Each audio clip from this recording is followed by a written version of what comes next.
Good afternoon. Thank you all for being here today. My name is Kim McCarl. I'm the Communications Officer for Contra Costa Health Services, and we are agreed to host this, so that's our role here today.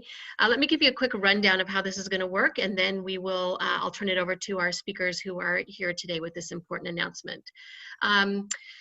So quickly, there are two ways that as members of the media you can ask questions. The first is if you'd like to put your questions in the Q&A, not the chat, but in the Q&A, I'm happy to read them to our panelists and have the most appropriate person answer them.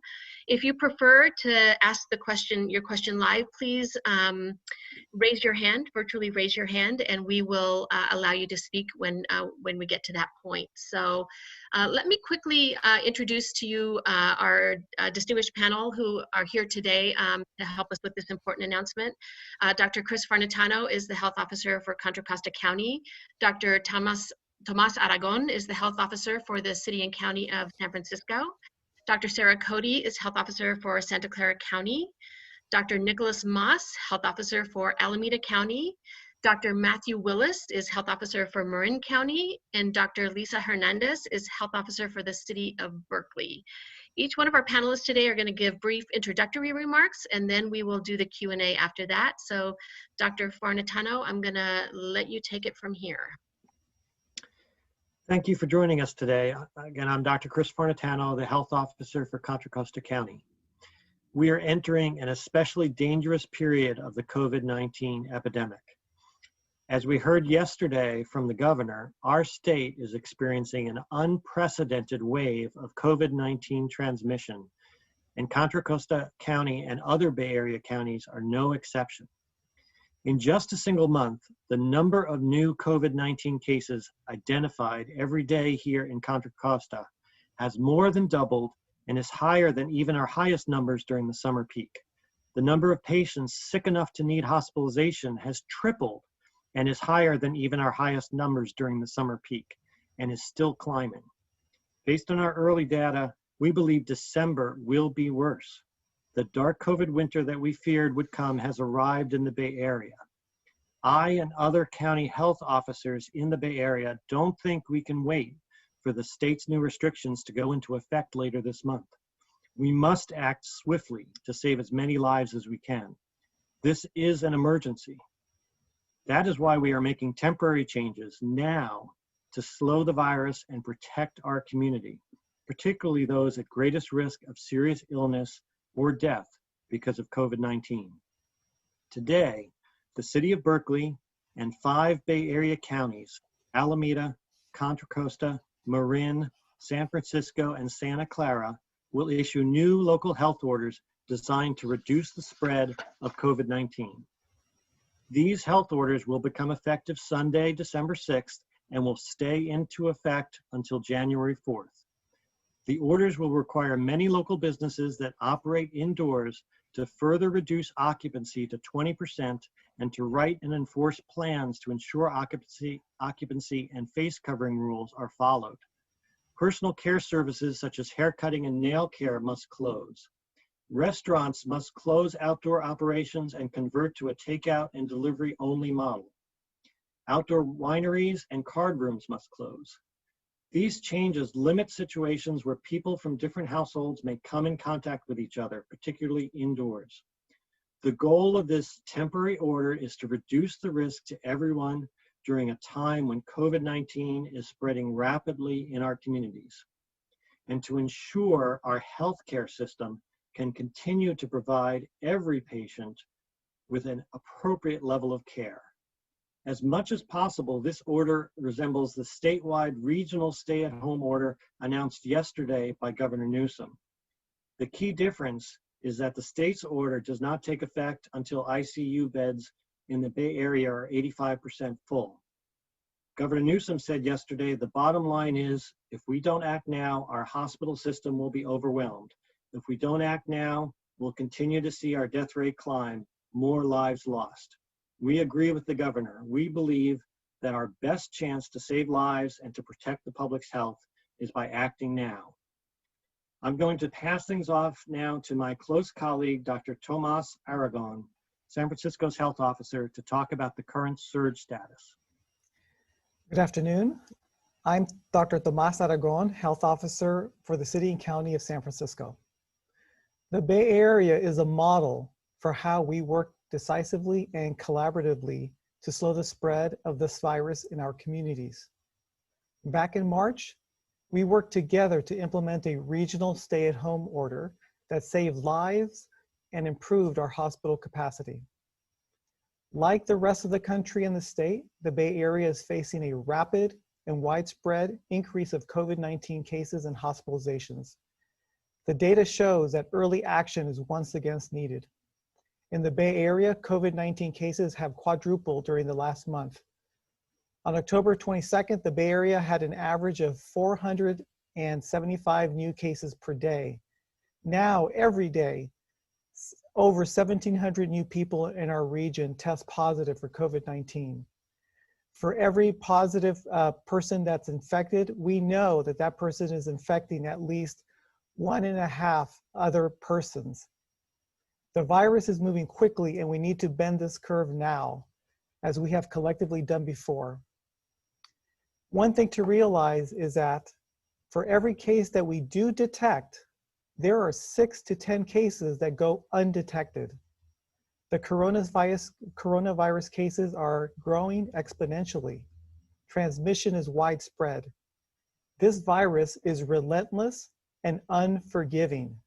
We have no choice if we want to be able to take care of our communities and our loved ones in our hospitals. Between November 27th and the present, we have experienced an increase of 190 COVID hospitalizations in the Bay Area. At this time, there are over 1,000 COVID positive hospitalizations in the Bay Area. Within weeks, we will be unable to care for our residents at our hospitals. Unlike previous surges, every hospital in California is under stress. There is no place to transfer people if we run out of beds. 3/4 of the state's hospital beds are currently full. Nearly 25% of them are filled with COVID-19 patients. This rapid and widespread surge also has a significant impact on our ICU capacity. I'd like to introduce Santa Clara County Health Officer, Dr. Sarah Cody, to discuss the regional ICU impacts. Thank you, Dr. Aragon, and good afternoon. Again, my name is Dr. Sarah Cody. I'm the health officer here in Santa Clara County. And as we've all said many times before, each of us, each of our jurisdictions, we are not islands, and acting together enables us to better and more completely protect the public and everyone that we collectively serve. And similar to March, the surge in COVID-19 patients needing hospitalizations has struck Santa Clara County first, but we know that our region and surrounding jurisdictions are soon to follow, and indeed are already experiencing the surge that we are experiencing more acutely, as described already by my colleagues. So I wanted to share with you what we're seeing here in our county as far as ICU beds, because I think it's a story that others are seeing and will continue to see more acutely. So as you know, we need the capacity in our hospitals to care for all patients, including those patients who are critically ill and require intensive care, whether they have COVID or another illness. And so those beds must be available and they must be staffed and ready to care for patients. So here in Santa Clara County, the average percent of ICU beds filled with COVID-19 patients has tripled in the last month and continues to accelerate. Yesterday, we had a record-breaking 67 new COVID patients admitted to hospitals across our county. So that's an all-time record, and unfortunately, we are shattering records every day. As of today, we have less than the 15% ICU capacity, the metric set by Governor Newsom. We have, in fact, only 14% of our non-surge ICU bed capacity remaining in our county. Many of our hospitals have already elected to cancel elective surgeries and other procedures in order to be able to care for the influx of COVID patients. So our county already meets the state's metric, and our ICU capacity continues to decline. And all of us, all of the counties around us are beginning to see this as well. But what I really want to emphasize, and I think that my colleagues have addressed this as well, is what we know, what we have learned from our previous experience. And that is that it takes at least 3 weeks for our actions to impact the trend in hospitalizations, at least 3 weeks. It's a very long lead time. So we must apply the brakes at least 3 weeks prior, or we will run out of the needed ICU and hospital capacity to care for everyone who needs care. And in our county, we're already a little bit behind. And that is why it is so critical that we have this regional action. We know that a lot of COVID transmission occurred over the Thanksgiving weekend. And while we can't see that yet reflected in our numbers, we do have some early warning metrics that are telling us that that transmission did occur, and that will further impact the surge in our county. So what all of this means is that we feel that in fact, we have little choice but to act, and to act now, and to act as a region. We understand that these restrictions will create very difficult economic challenges, and we aim to lift these restrictions as soon as we possibly can. But we hope that by acting early and by acting as a region, we will have the best chance of bending the curve faster and of getting out of this difficult situation sooner and of saving more lives. And now I'd like to pass the virtual mic to my colleague, Nicholas Moss from Alameda County. Thank you, Dr. Cody, and good afternoon. I'm Nicholas Moss, Health Officer for Alameda County. Rising hospitalization rates across the Bay Area threaten not only our community members with severe COVID-19, but anyone who may need care because of a heart attack, stroke, accident, or other critical health need.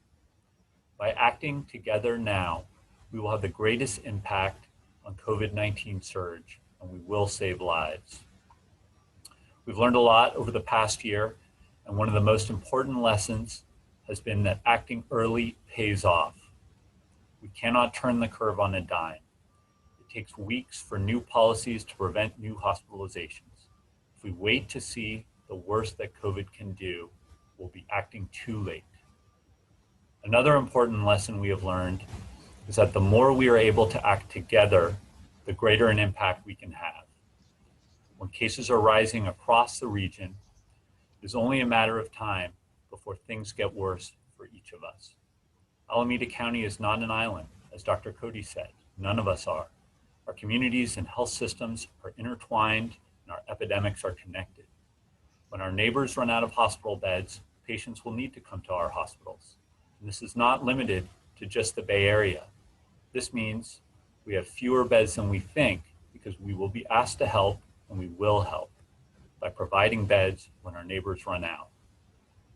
The earlier we act, and the more quickly we act together with our neighbors, the greater the impact we can have in saving lives and ending this surge more quickly.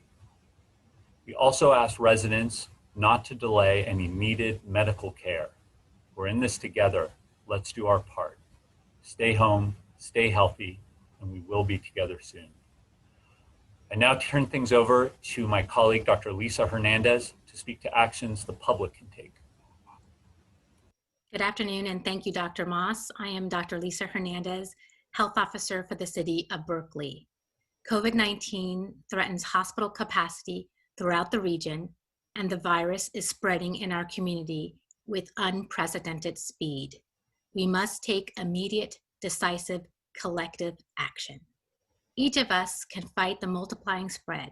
Stay home as much as possible, choose low-risk activities when you do go out, and limit how many times you do. The virus spreads easily between people.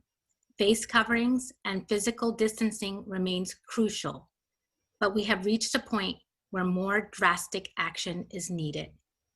Until we get through this wave, you should not meet in person with anyone you do not live with, even in a small group and even outdoors with precautions. If you have a social bubble, it is now popped. Wash hands regularly, absolutely stay home when sick. Telecommute to protect those who cannot. Do not let this be the last holiday with your family. Show your family how much you care. Let them know that you'll choose safer options. The holidays are coming, and we need everyone to avoid travel. Mixing with other households is dangerous. Mixing with others in tight spaces required of planes, trains, and buses for extended periods of time is even more dangerous. We strongly recommend that anyone who travels out of the region or who gathers with a traveler from outside the region to quarantine for 14 days. Winter holidays are a time many of us cherish.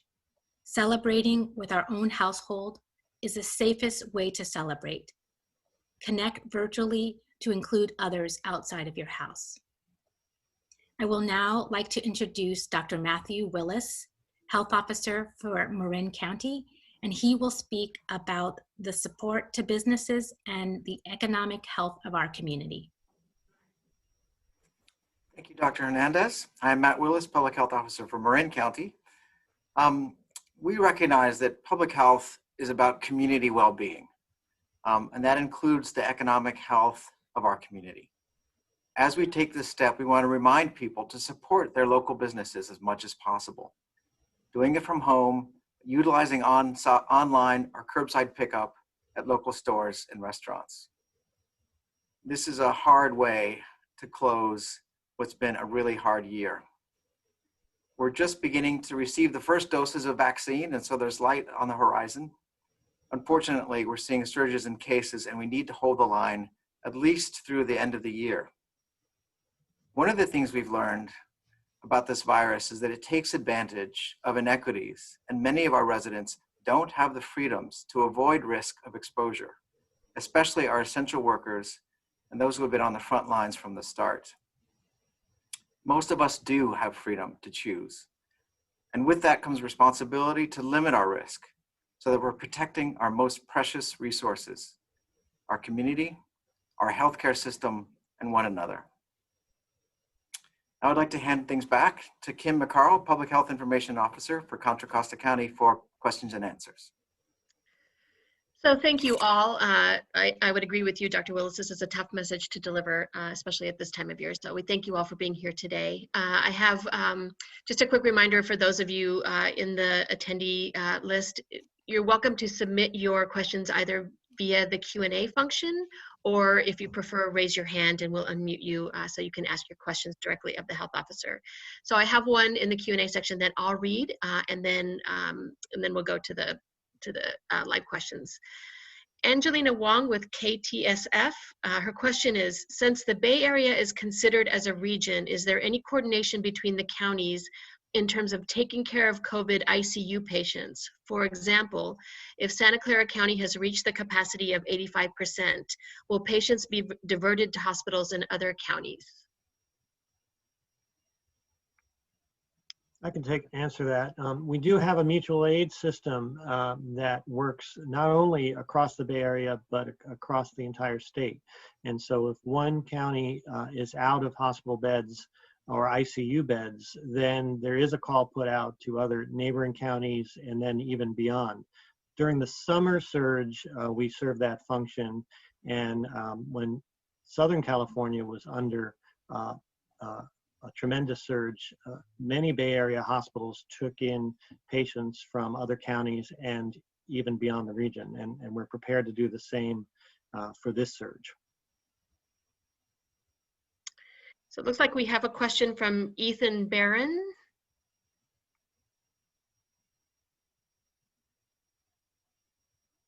Ethan, can you tell us what media outlet you're with and ask your question?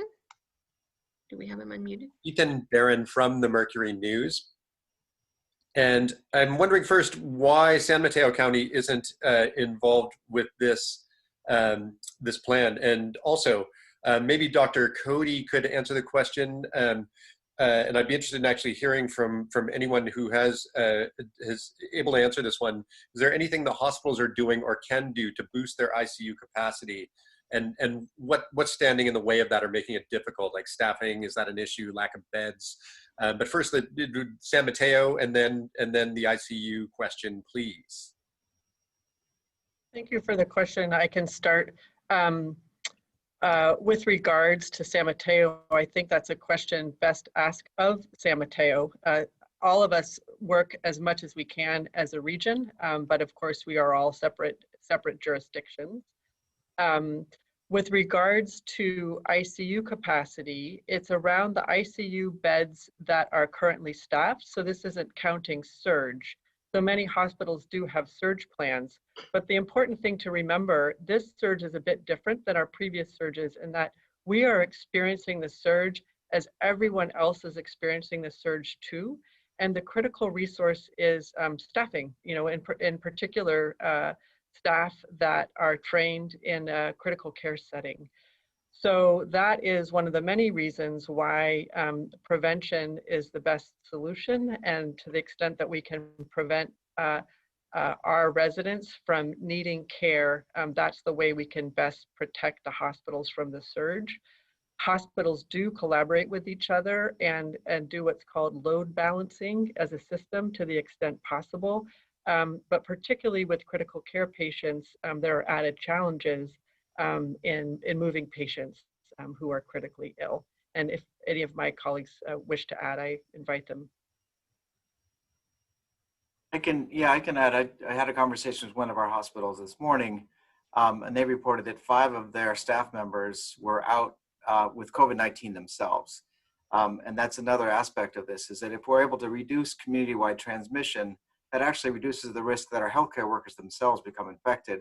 And that's been one of the real strains on our hospital-wide staffing capacity, has been actually the risk of infection of healthcare workers themselves. Another question in the Q&A section comes from Tayana Garcia with Univision 14.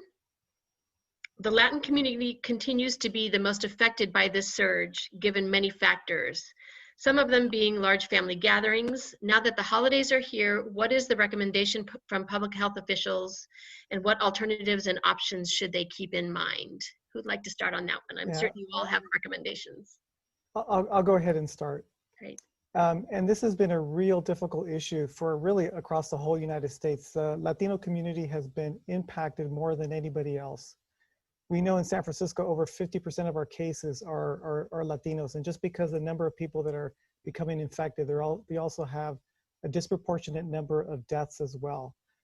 And I know, especially at this time of year, it's very difficult when people really feel the need to meet with family. Many of them are essential workers. They have to get on public transportation. There's many opportunities where one can become infected. And once you bring an infection into the house, it's very difficult to prevent people becoming infected. It's very difficult. And people in the house are essential workers. They go to work and it continues to spread. I can tell you what I did with my family, which was very difficult. Basically, we all came and did a drop-off. We did a food exchange. We all came and we made food for everybody. We came, we exchanged foods, and then we went outdoors, of course, and physically distanced and with face coverings, and then we went home. So it was just a food, basically it was a drop-off. And you know, we spent a lot of time, calling each other. I think it can be done. This is so important at this time of year. As one of our health officers says, it's really critical. We do not want this to be the last holiday celebration with a family member because someone became infected and died.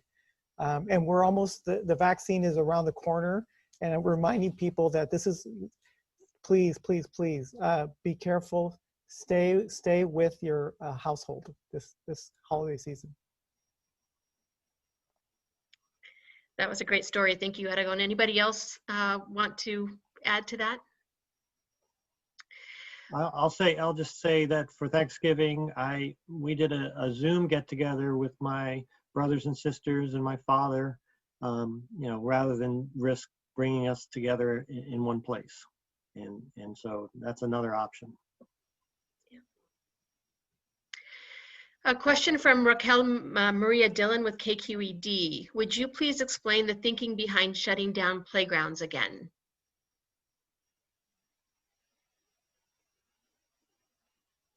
Anybody? I can start. I think what I want to emphasize is that what we are doing as a Bay Area region is trying to align with the state framework and the state order. The only change that we're making is the timing. So because we feel as a region that the trigger wasn't fast enough, so the only change that we're making is earlier action. But the rest of the order is based on the state order. The state order, we have a number of questions and a number of details, and we're in the process of getting clarification and working those out, and that may take a couple of days. But know that big picture, our Bay Area region is aligning with the state, aligning with the state framework, and the only thing that we're changing is the timing. And I can add that, I have a 10-year-old, and closing playgrounds is not a popular decision in my house. But I also, it's not only the activity itself. I think one of the principles that the state is applying here, and again, as Dr. Cody mentioned, we are trying to adhere to what the state has indicated, and that was the state's indication that playgrounds would be closed. It's not just that particular activity, it's what goes along with that activity. So it's the families that might gather if playgrounds are open, and other things that might actually increase transmission outside of that particular setting. Great. So Catherine Ho from the San Francisco Chronicle has a question that I think is a really valid one. And what I would like to do with this one is just go around the table and have each one of you address. Can you specify what time on Sunday each of the counties and Berkeley will enact the order, and then the times that Alameda and Marin will enact? So maybe we can start with Santa Clara and go around the room and just talk about what time the order takes effect in your county. Sure, thank you for the question. The order here will go into effect Sunday evening. And again, the thinking is to align with the framework set by the state and to give 48 hours. I also just want to say this decision, like all of these decisions, they're enormously difficult, and they are painful to make, which is why it's helpful for us to make them together. And we're trying to balance the trade-off of acting quickly to save lives, but also we do understand that this is, we are asking our businesses to do something that is rather heroic, and they need a bit of time to put things in place. And so that's why we are announcing today, but it becomes effective Sunday evening. Dr. Willis, when does it become effective in Marin County? Tuesday. Any particular time on Tuesday? Noon on Tuesday. Great, thank you. Dr. Hernandez, what about in Berkeley? So City of Berkeley always aligns with Alameda County because we are a city jurisdiction within a county. So not only do we share community, we share lots of other factors. So we are aligning with Alameda County, and our order will become effective Monday morning at 12:01 a.m. Dr. Moss, anything that you'd like to add to that? I can confirm that. Same for Alameda County, 12:01 a.m. Monday. Great. Dr. Farnetano, Contra Costa County? Our order will go into effect Sunday evening, but given the statewide curfew or nighttime stay-at-home order, effectively Sunday evening, Monday morning, we're kind of aligned with our neighbors Santa Clara and Alameda and Berkeley on that. And Dr. Aragon, San Francisco. 12:01 a.m. Monday. Great, that was very helpful, thank you. One more question from Angelina Wong. Is outdoor dining allowed during the stay-at-home order? Who would like to talk about that one? Dr. Farnetano, do you want to jump in on that one? Sure. So with these new local orders, outdoor dining has to close, and restaurants can convert to a takeout or delivery model. And that's because any kind of activity that involves taking off your mask to eat or drink, even though outdoors is safer, even outdoors poses a risk for COVID spread. And with the high risk of transmission in our communities, outdoor dining is more risky than it was 2 months ago.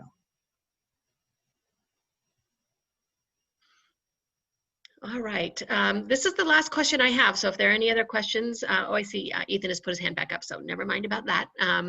Kyle Bonagura would like to know, how does this order impact professional and college sports teams' ability to practice and host games?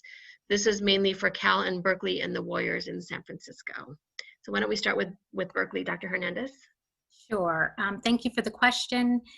We are aligning, as Dr. Cody mentioned, we're aligning completely with the state in terms of the shelter-in-place order, and we will allow Cal to play their sports. They have a detailed return-to-play plan that I have reviewed and provided feedback, and they've have been using that plan for several months. And in addition to having that plan, which includes continual testing of the players and support staff, I meet weekly with the University of California, Berkeley leadership, and also more frequently as needed. So I'm confident in their program and the measures that they have instituted for protecting their players, the campus community, and the community at large. And Dr. Aragon. Yes, so in San Francisco, we are aligning with the state. In addition to aligning with the state, we require teams, both professional and collegiate sports, to have an approved plan before they can practice or play. Great. Ethan, I'm going to unmute you if you'll ask your question. Thank you. Yeah, it's Ethan Barron from the Mercury News. Could you, I'm wondering from the other counties, whether the other counties are aligning with Santa Clara County's, the stricter rules that were announced Saturday with the, on quarantine, the capacity limits for indoor facilities, and outdoor gathering restrictions. Is that something, and closing card rooms, and there were all the other ones with the post travel quarantine and essential travel restriction for hotels and other lodgings? I can take that one. We're in taking these actions, we're really trying to mirror the new state regional health order as much as possible. So, so some jurisdictions do have already in place some stricter requirements in certain instances, but for applying these new changes, we'll really try to mirror the state regional order as much as possible. That does include closing outdoor card rooms. It does include limiting hotel travel to essential travel and the need for quarantine and isolation. So we are trying to stick as closely as possible to this new state regional health order. I want to add something for Santa Clara County. We also, as we've all stated, as much as possible, we want to align. I think it's far easier for our public to understand since we're so interconnected. And in that spirit, in Santa Clara County, we've made the decision to adopt, with regards to retail, we've made the decision to adopt the state framework of a 20% capacity across all sectors for just the reasons that Dr. Farnatano mentioned. This is Nicholas Moss in Alameda County. We similarly are really going to follow the state's restrictions, which address many of those areas brought up in the question. And I think that's because we feel like these are actually fairly sensible and appropriate in terms of next steps to try to get things under control. And again, so the main difference is really introducing them earlier, but sticking with the limits and the specific areas laid out in the state order. Great. We'll go back to Raquel Dillon at KQED. What do these orders mean for hotels and rental services? Who would like to take that one? Maybe we can pick on Dr. Farnetano again. Sure, yes. So, so hotels and other kind of short-term rentals need to limit their occupancy to people who are traveling for essential travel and those who are needing a place to stay because of isolation or quarantine. So that really mimics the language in the state regional order once again. Great. One more question from Tayana Garcia, Univision 14. Will there be fines, infractions given to anyone who doesn't follow these guidelines, and what will the consequences be if they don't? I assume there'll be somewhat different answers for each question. Who would like to start? I can start. Our approach in Alameda County has been first and foremost an education approach, working with communities, businesses, various partners out there to focus on changing things, to come into alignment with restrictions, because really it's in the best interest of our communities. And that has been successful so far. Certainly there's individual cities within our counties also have a role to play in how we approach all of these types of efforts, but generally that has been the approach across Alameda County, and that's what we are looking to first with these new restrictions. And I'd like to add, as a city within Alameda County, in mid-September, the Berkeley City Council did amend our municipal code to include an ability to impose violations with fines for individuals that violate physical distancing or face covering orders. And we've been working with the community first. As Dr. Moss mentioned, our approach always is to provide education and support to the community to be able to successfully comply with our requirements and our restrictions. That we know is the most important way to get individuals to be safe. So we've started that in September. We have not issued any citations. We have worked with businesses to improve some of their compliance, but no infractions have been issued at this point. Thank you. And I would just say, oh, go ahead, Matt. I'll just say, echo from Marin. Similarly, we're not anticipating sort of a categorically different way of enforcing this particular order, continuing with the way we've been approaching the orders historically. Cities and towns, I mean, this is law, so violating the order is breaking the law. And so local cities and towns and local law enforcement have been excellent partners in this. We also, like Berkeley, have offered a process by which citations can be offered. But, you know, we've also learned, and it's obvious, that when you have an order like this that applies to every single person in every single sector, enforceability is really challenging. And at the end of the day, we really do rely on people's individual behavior and individual choices in what is ultimately voluntary compliance. We get 95% of the benefit from people understanding through education and just really understanding the value of community well-being and health, and how we to support one another.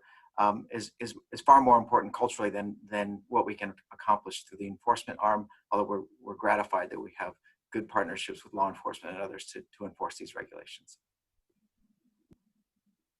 And in Contra Costa County, it's very similar. We also, our Board of Supervisors had passed a municipal fine ordinance, but we really do approach things and local law enforcement and local city code enforcers really do approach it from an educational point of view. And we've been very fortunate that most of the community has been very willing to follow the health directives, and the ones who aren't usually respond to an educational approach. And it's been very rare that we've had to go beyond that. We have had to issue fines.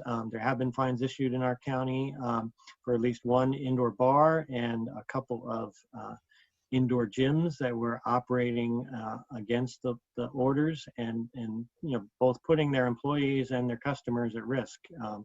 And so it's important that it's really trying to protect the health of the community that these rules are in place, and it's also fair to the people who are trying to follow the rules that the ones who aren't are asked to follow the same rules. Anybody else want to add anything to that question? We only have one question left. And that is a further clarification about the time that orders are effective in Santa Clara and Contra Costa counties. So Dr. Farnatano, am I correct in saying that ours starts at 10 p.m. Yeah, on Sunday? Yeah. 10 p.m. And Dr. Cody, is that the same for Santa Clara? I believe yes. I would like to, everything has moved very quickly. I'm getting the yes, yes, I'll confirm, 10 o'clock. And that's because the state's stay-at-home order for counties in the purple tier starts at 10 p.m. And so after 10, that is already in place. Great. Hope it looks like, sense. Yes, it looks like Ethan from the Mercury News has one more question. So Ethan, we'll call on you.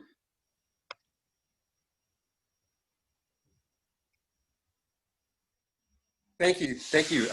So Dr. Cody, I just have a question for you, given the steps that the other health officers have not announced here.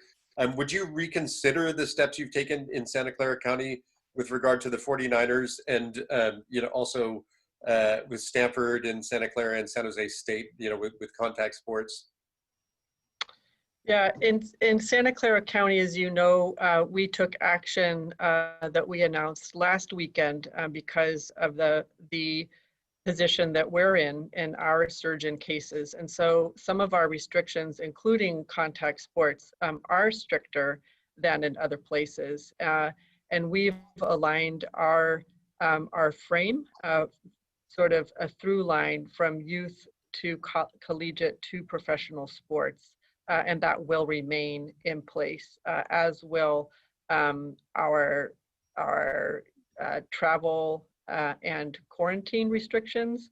But the area where I think it will be quite difficult for businesses without alignment is with the retail. So we will be adopting the state framework of 20%, and that runs through whether it's considered a quote essential business like grocery and pharmacy, or whether it's other retail. It's 20% across the board.